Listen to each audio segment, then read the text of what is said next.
जी, तो बेटे कुछ जो टर्मिनोलॉजीज़ हमने डिस्कस करनी है वो आपको पता होनी चाहिए before going into the details of the families. जैसे यहाँ पे आपको स्ट्रक्चर दिखाई दे रहा है कंपाउंड लीफ का, जिसमें आपको एक मेन ब्रांच दिखाई दे रही है दरमियान में, ठीक है, जिसको हम रैकस कह रहे हैं, ठीक है।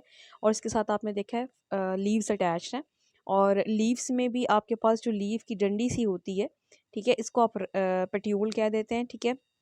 और जो स्टिप्यूल्स हैं वो छोटे फ्लावर लाइक अरेंजमेंट होती है। ये तो एक कंपाउंड लीफ था। इसको अगर सिंपल लीफ में समझने की कोशिश करें तो कुछ इस तरीके से आपको दिखाई देगा। ये मेन स्टेम है, ठीक है। इसके साथ फिर आप यहाँ पे देख सकते हो लीफ है। लीफ का जो वो पार्ट है जो थोड़ा सा सोलन हिस्सा होता है, दैट इज कॉल्ड पेट्यूल। देन इसी के साथ आपको छोटी छोटी सी ये लीफ नुमा स्ट्रक्चर दिखाई दे रहे हैं। ये आपके पास पेट्यूल्स के साथ जो स्ट्रक्चर्स अटैच हुए हुए हैं लीफ नुमा छोटे छोटे, इसको हम स्टिप्यूल्स बोलते हैं। और यहाँ पर आपको लीफ दिखाई दे रहा है, उसमें एक मिड रिब है, वेन है, और ये बाकी लीफ लैमिना या ब्लेड है, ठीक है। और ये टिप ऑफ द लीफ है। इसको अगर आप ओरिजिनल डायग्राम में देखें तो कुछ इस तरीके के दिखाई देगा आपको। ये पेट्यूल है आपके पास, ठीक है। और ये आपको एक छोटा सा पत्ता नुमा हिस्सा जो दिखाई देगा पेट्यूल के साथ जुड़ा हुआ, दैट इज कॉल्ड स्टिप्यूल। और बाकी ये लीफ ब्लेड है। अब जो लीव्स की अरेंजमेंट होती है वो डिफरेंट तरीके से हो सकती है। जैसे कि लीफ ऑल्टरनेट हो सकती हैं, देखिए आप 1 2 3 ये ऑल्टरनेट हैं। अपोजिट एज इट इज़ एक दूसरे के अपोजिट होंगे, और वर्ल्स भी बनाई हुई हो सकती हैं। तो ये डिफरेंट स्ट्रक्चर्स हैं वेजिटेटिव स्ट्रक्चर्स, जो कि अभी आपको पता होने चाहिए कि वेजिटेटिव स्ट्रक्चर्स, जब हम वेजिटेटिव करेक्टरिस्टिक्स पढ़ेंगे तो उसके अंदर आपको कैसे हेल्पफुल साबित होंगे। जैसे कि अभी आप देख सकते हो वेजिटेटिव करेक्टर्स की अगर हम बात करें, रोजेसी चूँकि हम फैमिली पढ़ रहे हैं, तो दीज प्लांट्स जो है ना ये मोस्टली ट्रीज होती हैं। श्रब्स यानी आपके पास झाड़ियाँ हो सकती हैं, और हर्ब्स भी हो सकती हैं, जड़ी बूटी नुमा सॉफ्ट स्टेम वाले भी हो सकते हैं। ये इनका हैबिट है, जनरल हैबिट। और अगर हम इसके स्टेम की बात करें तो इसका स्टेम जो है ना वो श्रबी होता है, कांटेदार झाड़ियों की तरह का होता है, और स्पाइन्स ऊपर कांटे होते हैं, जैसे गुलाब का आपको पता है इसके साथ कांटे होते हैं। फिर इसके अलावा जो इसकी लीव्स होते हैं वो ऑल्टरनेट हैं, अभी आपने देखा था ऑल्टरनेट अरेंजमेंट। और अपोजिट बहुत रेयरली होते हैं, सिंपल भी होते हैं और कंपाउंड भी, जैसे सेब वगैरह उसके सिंपल हैं, जबकि गुलाब के आपने देखे होंगे वो 3 3 की जोड़ियों में होते हैं, तो वो कंपाउंड लीफ कहलाते हैं। और उसके साथ हमेशा जोड़ीदार स्टिप्यूल्स, पेड स्टिप्यूल्स मौजूद होते हैं, और which are sometimes adnate to the petiole.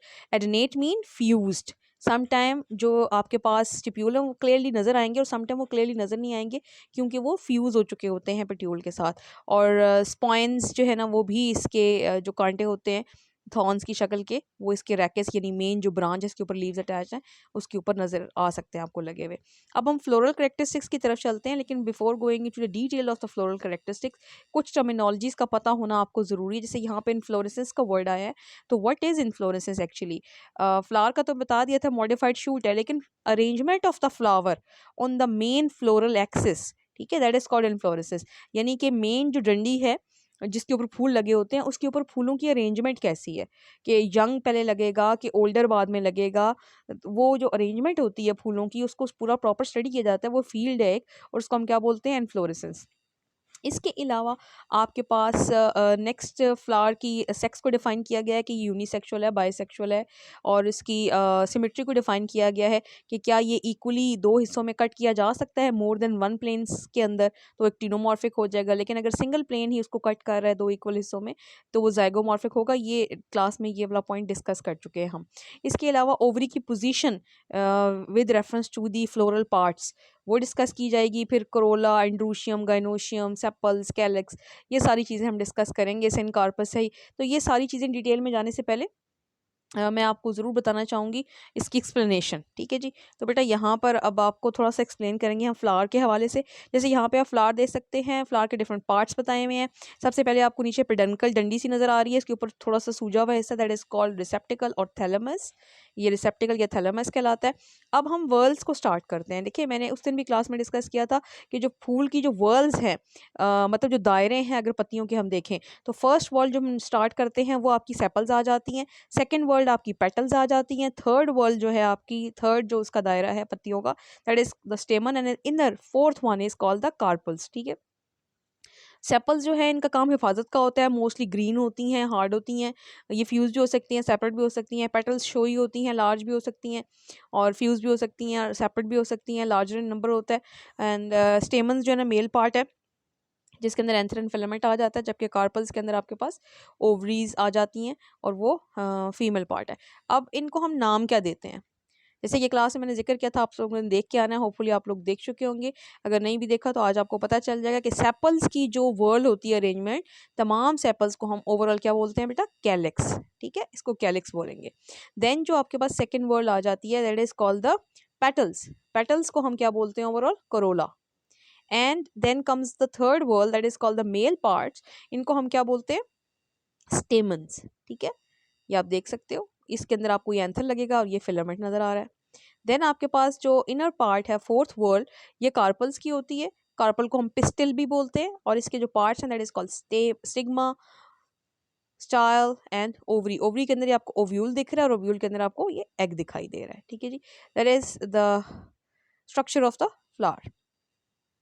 यहाँ पर भी आप देख सकते हो सेपल्स, पेटल्स, ये रिसेप्टिकल है, पेडिसल, जो पेडंकल है इसको आप, पेडिसल जो फ्लावर का होता है is called the pedicel, peduncle overall, the floral axis जो है उसको पेडंकल भी बोलते हैं। ठीक है, अब हम थोड़ी सी डिटेल में जाएंगे। जो मैंने आपको इन्फ्लोरेसेंस का बताया था, इन्फ्लोरेसेंस आपके पास दो तरह की होती है बेटा, या तो रेसिमस होती है या साइमोस होती है।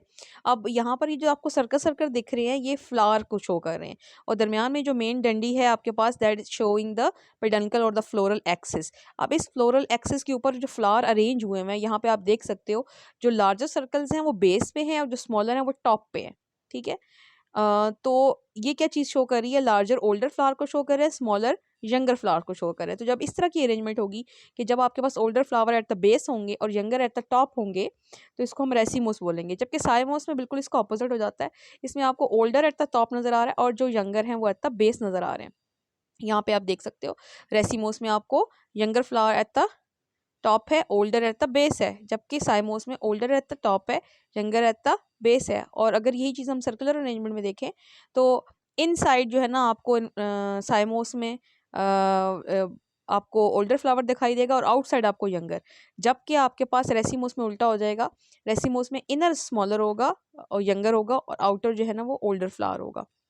इसके अलावा बेटा अभी आप लोगों ने एक और चीज़ देखी थी, that is the position of the ovary. ठीक है, तो ओवरी की position with respect to the sepals, petals and stamens जो है ना, वो हम ओवरी दो तरीके से डिस्ट्रीब्यूट कर देते हैं कि ओवरी सुपीरियर है या ओवरी इन्फीरियर है।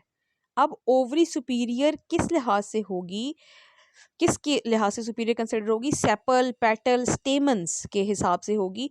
These are attach below the ovary, यानी जितनी भी पेटल, सेपल्स और स्टेमन्स हैं वो ओवरी से अगर निचले वाले हिस्से से अटैच होंगी तो उसको हम क्या बोलेंगे, उसको हम बोलेंगे कि ओवरी सुपीरियर एंड से ऊपर है। इन्फीरियर में क्या होता है कि सेपल्स, पेटल्स एंड स्टेमन जो है वो near the top of the ovary attach होते हैं। इसी बेस पे हम इसको तीन हिस्सों में डिवाइड कर देते हैं कि हाइपोगाइनस कंडीशन है, पेरीगाइनस फ्लावर है, या एपीगाइनस है। गायनी से मुराद क्या है, गायनी से मुराद यहाँ पर उसका फीमेल पार्ट है। ठीक है, जैसे यहाँ पर आप देख सकते हो एपीगाइनस में जितने भी फ्लोरल पार्ट्स हैं वो ओवरी के ऊपर है। जब ओवरी के ऊपर है तो ओवरी क्या होगी, बिल्कुल ठीक, ओवरी इन्फीरियर हो जाएगी, नीचे है ना। तो एपीगाइनस मीन ये फ्लावर के पार्ट्स के हिसाब से है, यानी कि गायनी के ऊपर फ्लावर अगर होंगे तो ओवरी उस टाइम क्या होगी बेटा, इन्फीरियर। और अगर आपके पास हाइपोगाइनी होगी, यानी कि गाइनस से नीचे, यानी ओवरी से नीचे जितने फ्लावर पार्ट आपको देखें यहाँ पे सबसे नीचे से अटैच हुए नजर आ रहे हैं, तो इसमें ओवरी आपकी सुपीरियर हो जाएगी। पैरी में जो ना वो half superior half inferior ovary हो जाती है। आप देख सकते हो इन बिटवीन से स्टार्ट हो रहे हैं।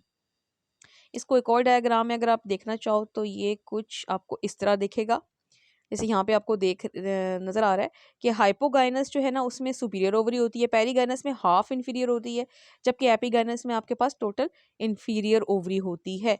यहाँ पर एक और डायग्राम में आपको उसको बहुत अच्छे से एक्सप्लेन किया हुआ है कि आप देख सकते हो हाइपोगाइनस के अंदर क्या है, यहाँ पे ओवरी सुपीरियर है, एपीगाइनस के अंदर क्या है, ओवरी इन्फीरियर है, और पेरीगाइनस के अंदर आपके पास इन बिटवीन आ जाता है। अच्छा, इन दो टर्मिनोलॉजीज में अक्सर बच्चे मिक्सअप करते हैं, तो आपने इसको मिक्सअप नहीं करना है, इसको अच्छे तरीके से क्लियर कर लेना है कि आपके पास एपीगाइनस में क्या होता है, वो पेटल्स के हिसाब से नेम रखा गया है, जबकि ओवरी इसमें इन्फीरियर होगी।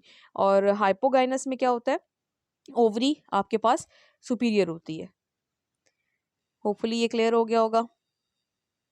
देन आपके पास एक और टर्मिनोलॉजी आपकी बुक में यूज़ की गई है, that is about the carpels. Carpel अगर सिंगल मौजूद हो तो मोनोकार्पस है, ठीक है, और अगर कार्पल एक से ज़्यादा मौजूद है लेकिन फ्यूज्ड नहीं है, ये बात याद रखनी है, मल्टीपल कार्पल मौजूद हैं लेकिन वो अनफ्यूज्ड है, ठीक है। तो इस कंडीशन को हम बोलते हैं एपोकार्पस कंडीशन। ठीक है जी।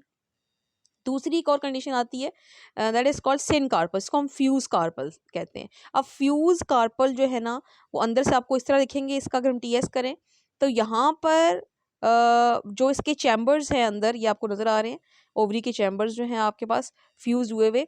तो ये एक चैम्बर है तो ये एक ओवरी को शो करेगा, ठीक है, ये एक ओवरी को शो करेगा, ये दूसरी, ये तीसरी। इनको हम लॉडिक्यूल्स भी बोलते हैं चैम्बर्स को, ठीक है, जो ओवरी की फ्यूजन की वजह से बने हैं। अब ये जो कार्पल फ्यूज होते हैं बेटा, अब ये कार्पल किस तरीके से फ्यूज हो सकते हैं, ये आप देख सकते हो नीचे बेस ऑफ ओवरी भी फ्यूज हो सकते हैं। देखिए यहाँ पे स्टाइल भी फ्यूज हुआ हुआ है और यहाँ पर देखो आपके पास यहाँ पर स्टिग्मा भी फ्यूज हो गया है। तो ये डिपेंड कर सकता है ये किस तरीके से आपको नजर आएगा। देखिए यहाँ पर ये और ये चीज़ आपको सेम सेम दिख रही है, लेकिन इसको जब अंदर से कट करेंगे, जब आपको इस तरह का स्ट्रक्चर दिखेगा कि सिर्फ ओव्यूल नजर आ रहे हैं सिंगल खाने में, सिंगल लॉडिक्यूल में, तो आप समझ जाओगे दैट इज कॉल्ड मोनोकार्पस। लेकिन अगर ऊपर से आप देख के नहीं बता सकते, इसको कट करके जब आप देखोगे, डायसेक्ट करोगे और अंदर आपको मोर देन वन लॉडिक्यूल या चेम्बर्स नजर आएंगे तो आप समझ जाओगे ये सिनकार्पस है। ठीक है। और अगर सारे लॉडिक्यूल आपको अलग अलग दूर दूर दिखेंगे तो इसका मतलब है ये सिन नहीं है, ये एपोकार्पस है। तो ये कुछ टर्मिनोलॉजीज हैं बेटा आपकी जो कि अभी इन्फ्लोरेसेंस में आपको काम आएंगी एक्सप्लेन करने के लिए। तो अब आ जाते हैं हम फ्लोरल कैरेक्टरिस्टिक्स के ऊपर। तो इन्फ्लोरेसेंस जो है आपके पास इन फूलों की कैसी होती है, ये वेरिएबल होती है। सॉलिटरी भी हो सकती है, यानी अकेला अकेला फूल एक डंडी के ऊपर भी प्रेजेंट हो सकता है, और ये आपके पास रेसिमोस भी हो सकती है। अभी आपने पढ़ा रेसिमोस क्या होती है, एंड साइमोस भी हो सकती है, क्लस्टर अगर गुच्छों की शक्ल में प्रेजेंट है। फ्लावर्स जो है इसके हैं बायसेक्सुअल, यानी मेल फीमेल पार्ट दोनों ही एक फ्लावर के अंदर है। और ये फ्लावर इसकी इस तरह की अरेंजमेंट अल्लाह ताला ने बनाई है कि इसको किसी भी एंगल से आप कट करोगे तो दो इक्वल हिस्सों में कट हो जाएगा किसी भी प्लेन में, तो इसको हम एक्टिनोमॉर्फिक कहेंगे। ये इसकी सिमेट्री आ गई। और आपके पास often perigynous to some degree, perigynous का मतलब क्या था, इन बिटवीन आपने पढ़ा था कि वो हाफ जो है ना इन्फीरियर होती है, हाफ सुपीरियर होती है ovary with respect to the floral parts. और जो इसके पार्ट्स हैं करोला वगैरह, वो इसके शोई होते हैं, बहुत खूबसूरत होते हैं, सेंटेड, आपको पता है इसकी खुशबू बहुत प्यारी होती है। गुलाब तो आपको पता है मशहूर ही अपने कलर्स और खुशबू के लिए है। अब इसकी कैलिक्स पे आते हैं। कैलिक्स कौन सी वर्ड आपने पढ़ी थी, वेरी गुड। कैलिक्स क्या था आपके पास, the world containing all the sepals. तो इसकी जो सेपल्स होती हैं बेटा वो 5 होती हैं, और रेयरली बहुत कम 4 होती हैं, ज़्यादातर 5 ही होती हैं। और ज़्यादातर ये अपने बेस के ऊपर सेपल्स फ्यूज़ हुई हुई होती हैं, यूनाइट होती हैं। देन करोला जो है इसका पेटल 5 होती हैं, या 5 का मल्टीपल हो सकता है, 10 हो सकती हैं, 15 हो सकती हैं, 20 हो सकती हैं। और फ्री होती हैं, अटैच नहीं होती हैं, एक एक पेटल अलग होती है, जैसे रोज़ पेटल आप देखें। और रोजेशियस होती हैं, यानी कि रोजेशियस आपको पता है शोई, खूबसूरत, सेंटेड और स्मूथ सी अरेंजमेंट होती है, और बहुत बड़ी और खूबसूरत होती हैं। देन एंड्रूशियम जो इसका मेल पार्ट है, जो थर्ड वर्ल्ड आ जाती है, ये न्यूमरस होती हैं, बहुत सारी काउंट नहीं की जा सकती, और समटाइम्स 5 या 10 होती हैं अगर काउंट की जा सके तो। गुलाब में आप देखें ना बहुत सारी होती हैं, लेकिन सेब में आप चेक करें तो काउंट कर सकते हैं, वो 5 या 10 होती हैं। देन आपके पास गाइनोशियम इसका जो है is of one to numerous separate carpels, या तो एक होता है या बहुत सारी सेपरेट कार्पल्स होती हैं, और समटाइम ये यूनाइटेड भी होती हैं। ओवरी जो है यहाँ पर जनरली सुपीरियर होती है, लेकिन समटाइम इन्फीरियर भी हो सकती है। प्लेसेंटेशन, प्लेसेंटेशन क्या है बेटा, यहाँ पर आपको एक्सप्लेन करना चाहूँगी। Placentation is the arrangement of ovules with in the ovary, यानी कि ओव्यूल आपकी ओवरी में कैसे लगे हुए हैं, फूल की ओवरी के अंदर कैसे अरेंज हैं, दैट इज कॉल्ड प्लेसेंटेशन। जैसे यहाँ पे आपको नजर आ रहा है, अगर मार्जिन पे लगी हुई हो तो ये मार्जिनल है, ये बिल्कुल कॉर्नर्स पे लगी हुई है। अगर उसके सेंटर में लगी हुई हो, एक्सिस के इर्द गिर्द, ये देखें 1 2 3, ये आपको ओव्यूल नजर आ रहे हैं, इसको हम एक्साइल कहते हैं। ठीक है। यहाँ पर आपके पास फ्री सेंट्रल है, ठीक है, कि सेंटर के अंदर तो है लेकिन ये फ्रीली लगी हुई है, कोई अलग लेके यहाँ पर आपको अलग अलग लॉडिक्यूल्स भी नजर आ रहे हैं, यहाँ लॉडिक्यूल नहीं है तो फ्री है, ठीक है, तो इसको फ्री सेंट्रल बोलते हैं। फिर यहाँ पर आप देख सकते हो मार्जिनल पेराइटल, यानी कि आपके पास दोनों मार्जिन के ऊपर है और वो अलग अलग है। यहाँ पर सिर्फ एक ही मार्जिन के ऊपर था, यहाँ पर दोनों के ऊपर है और वो पेराइटल अलग अलग भी है। देन बेसल, यानी सिर्फ बेस के ऊपर एक ही अटैच ओव्यूल आपके पास, और यहाँ पर आपके पास वो पेडंकल आपके पास पेडिलस की तरह अरेंज है। और यहाँ पर आपको एक और फिगर दिखाई दे रही है, ये आप चेक कर सकते हो, जैसे ये मटर में होता है ये मार्जिनल है, ठीक है, एक्साइल टमाटर वगैरह में होता है जैसे, ठीक है। आपके पास पेराइटल साइड पे हो गया, बेजल हो गया, और ये आपके पास फ्री सेंट्रल। तो ये डिफरेंट टाइप की क्या थी, arrangement of ovules with in the ovary इसको हम क्या बोलते हैं बेटा, प्लेसेंटेशन। तो प्लेसेंटेशन यहाँ पर कैसी होती है, बेजल होती है, और जब कार्पल एक हो। लेकिन जब कार्पल आपके पास बहुत सारी हों तो आपके पास सॉरी जब आपके पास प्लेसेंटेशन बेजल होती है जब कार्पल एक हो या बहुत सारी हो लेकिन वो फ्यूज़ ना हो, ठीक है, तो प्लेसेंटेशन बेजल होगी। लेकिन जब वो आपके पास फ्यूज़ हो जाती हैं तो फिर आपके पास क्या होगा, एक्साइल अरेंजमेंट आ जाती है। तो फ्यूज़ को आपने पता है क्या पढ़ा है, सिनकार्पस। तो यहाँ पे दो शर्तें हैं कि बेजल कब होगी, जब वो एपोकार्पस या सिंगल होगा ओवरी, और जब आपके पास वो ओवरी फ्यूज हो जाती है, सिनकार्पस हो जाती है, तो फिर अरेंजमेंट कौन सी होगी, एक्साइल। अब इसकी इकोनॉमिक इंपॉर्टेंस को डिस्कस करते हैं बेटा। इकोनॉमिक इंपॉर्टेंस जो है